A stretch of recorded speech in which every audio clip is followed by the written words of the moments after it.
Berbisnis properti di Amerika, terjerat utang bank $1 juta, hijrah ke Jogja, bangkit lagi jadi penggerak anti riba. Ketika kemarin saya mengisi kajian kembali ke titik nol di Masjid Al-Firdaus Bantul, takmir masjid yang mengontak saya bercerita tentang aktivitas mereka memburu rentenir. Saya berpikir ini paling korban riba level bank legit saja, sampai percakapan itu membuat saya mendelik. Cerita dimulai.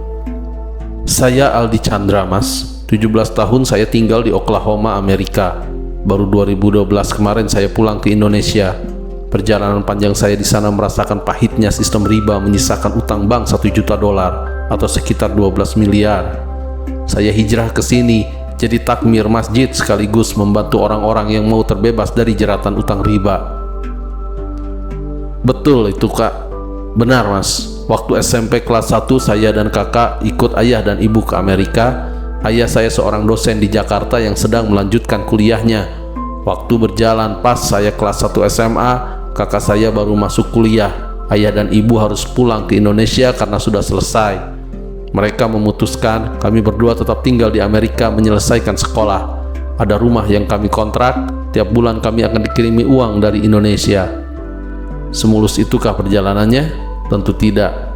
Tahun 1998 krisis ekonomi di Indonesia. Dolar tembus 15.000, rupiah nggak ada harganya. Ayah saya sudah tidak sanggup mengirim uang lagi. Pilihan buat kami, pulang ke Indonesia atau bertahan hidup di Amerika. Saya harus menyelesaikan SMA, sementara kakak memilih berhenti kuliah. Teman-teman dari Indonesia yang kuliah di Amerika berduyun-duyun pulang, sama nasibnya. Krisis ekonomi yang membuat orang tua mereka tidak sanggup lagi membiayai. Kami mau pulang ke Indonesia juga nggak ada biayanya.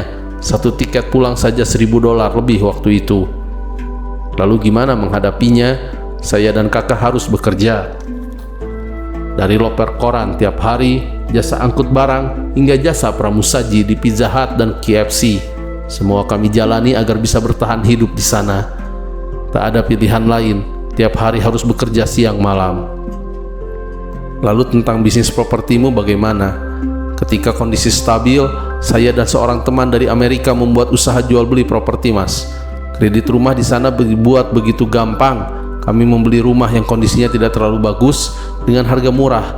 Kami perbaiki di sana di sini, baru kami jual kredit dengan melibatkan bank. Harga rumah $50.000 sampai $100.000 banyak. Malapetaka muncul ketika The Fed, Bank Sentral Amerika, menurunkan suku bunga hampir 0%, sehingga menimbulkan spekulasi di perbankan. Orang berebut beli rumah kredit dengan semua kemudahannya, padahal tidak sanggup nyicilnya. Macet di mana-mana, ambruknya sistem riba. Saya jadi ingat berita Amerika terjadi resesi tahun 2008 itu. Bahkan tahun 2013 harus shutdown. Pertumbuhan ekonomi hanya 1,2%. Banyak yang kehilangan pekerjaan.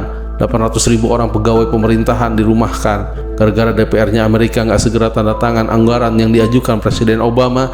Utang pemerintah Amerika sudah tembus $16,7 triliun. Lalu gimana dengan usaha propertimu? Sebagai seorang muslim, saya belajar tentang riba dari Syekh Imran Hussein. Bisnis saya ternyata rapuh.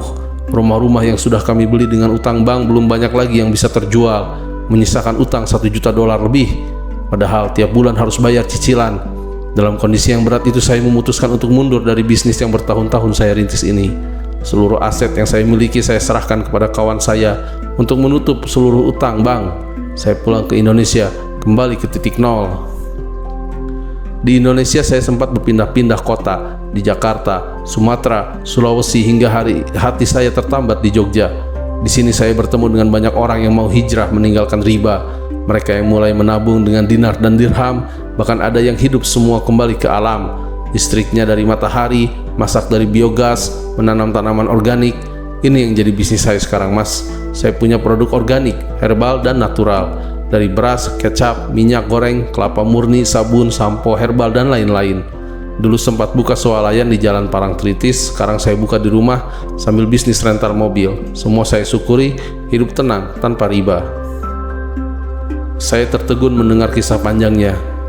Orang yang berjuang di jalan Allah selalu bikin merinding kisahnya. Mereka dikawal malaikat, bikin para pengisruh minggat. Saya iri luar biasa pada orang-orang yang mengikuti kebenaran kata hatinya. Wallahu a'lam bishawab. Assalamualaikum warahmatullahi wabarakatuh.